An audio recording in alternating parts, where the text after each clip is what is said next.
I'm Sayed McKee, and today I would like to give a speech about the impact the family has on children and young adolescents. So,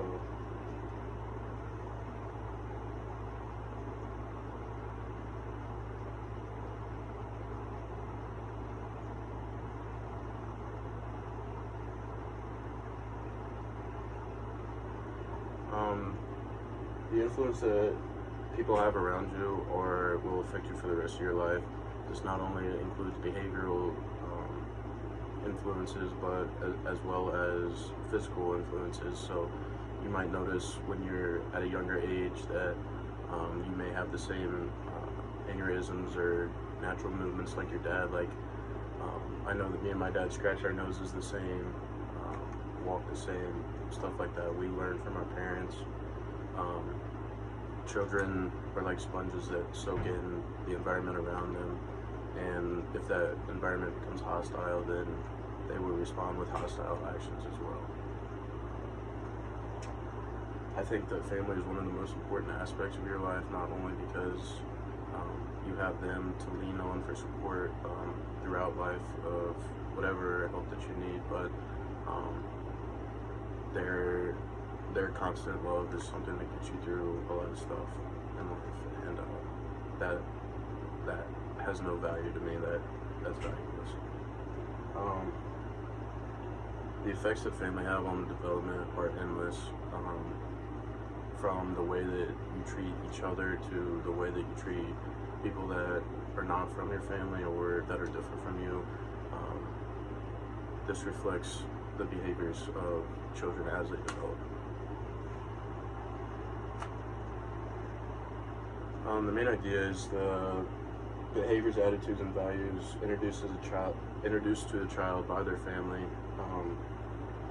impacts the development of their brain. So, if say at an early age, a child is not exposed to elements of basic learning, then when they start off in schooling, they will be at a disadvantage to those children who have received prior schooling, and so this is like an example of the main disadvantage. Another example is say your parents have an ideal about a certain group of people and they pass that ideal on, then you're more likely to follow their concepts and traditions than one that you would create on your own.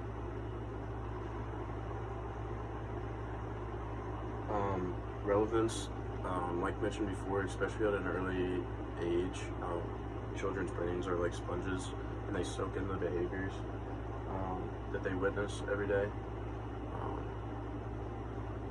Many kids' primary life goal is to have kids one day, so this is a very important topic when discussing the relevance, because without proper guidance,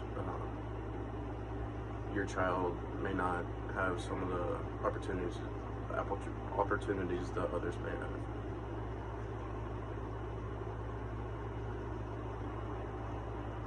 Catastrophic family life can be detrimental and have a negative effect on children.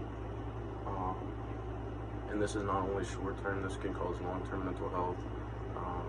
Not to bring up extreme cases, but in cases of serial killers and people of that interest,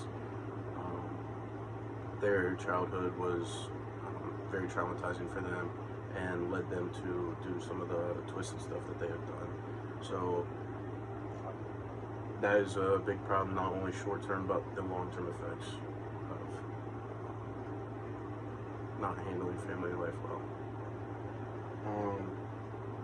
And one of the sources that I have, it is quoted as saying, "Young children's emotional health relies on the quality of their interactions they have with their primary caregivers." This just reiterates that your primary caregivers or your parents have a direct influence of who you are, how you act around anybody and everybody every day.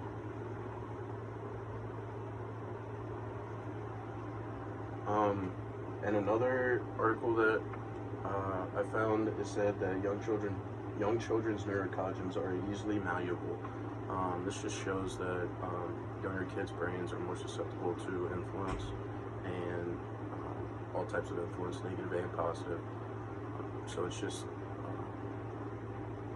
a good thing to make sure that it's a positive influence instead of a negative.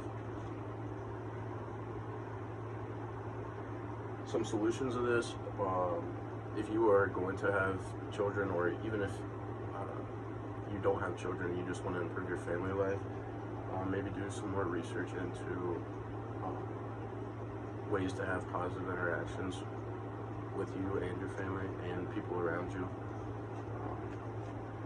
And to call to all parents to be role models for their children instead of being negative influences in their life.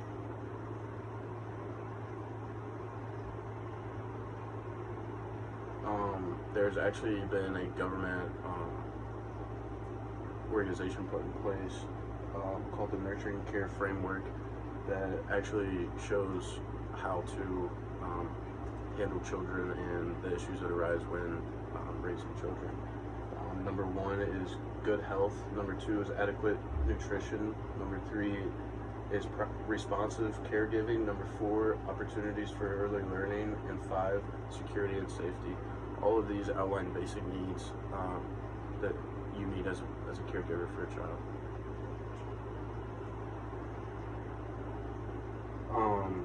Conclusion, people need to take proper precautions before they have a person in this world, and I think everybody can learn from the lessons in this speech to treat your family with a more positive attitude and outlook on life, and thank you for listening.